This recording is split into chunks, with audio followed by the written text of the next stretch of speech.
මිනිස්සු මානසික වැටෙන්නේ ප්‍රශ්න පුද්ගලික කර ගැනීමෙන්. ඔන්න ඕක හොඳට මතක තියාගන්න. පුද්ගලික කරගත්තොත් වැටෙන එක නවත්තන්න බෑ. නොවැටි ඉන්න නම් ප්‍රශ්නය පුද්ගලික නැත මේක පොදුයි කියන හැඟීම ගන්න ඕන. ඒක නිදි ඇත්තටම ගත්තොත් ගෙදර අනෙකුත් සමාජිකයෝ කිසි කෙනෙකුට සීනි අමාරු නෑ. මට විතරක් සීනි අමාරු තියෙනවා නම් ගෙදර ඉන්නකොට හරි අමාරුයිනේ සීනි. ඒ ගැනම හිතෙන් බලන්නකො ඔක්කොටම කන්න පුළුවන් මට තමයි කන්න බැරි. මං ඉතින් සීනි අමාරු කාර්යයනේ කියලා හරිම අමාරුයි. ඒ ලෙඩේ ගැන හරි දුකයි.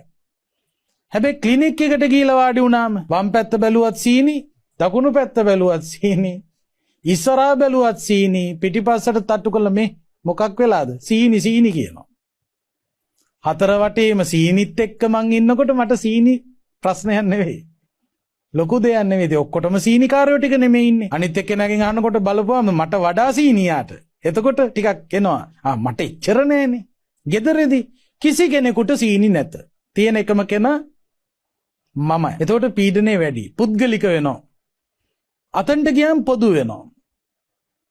පුද්ගලික වෙච්ච තැන පීඩනය වැඩි. පොදු වෙන තැන පීඩනය අඩුයි. ඒ නිසා ප්‍රශ්නයක් එනකොට ප්‍රශ්නේ පුද්ගලික කරගන්න එපා, පොදු කරන්න.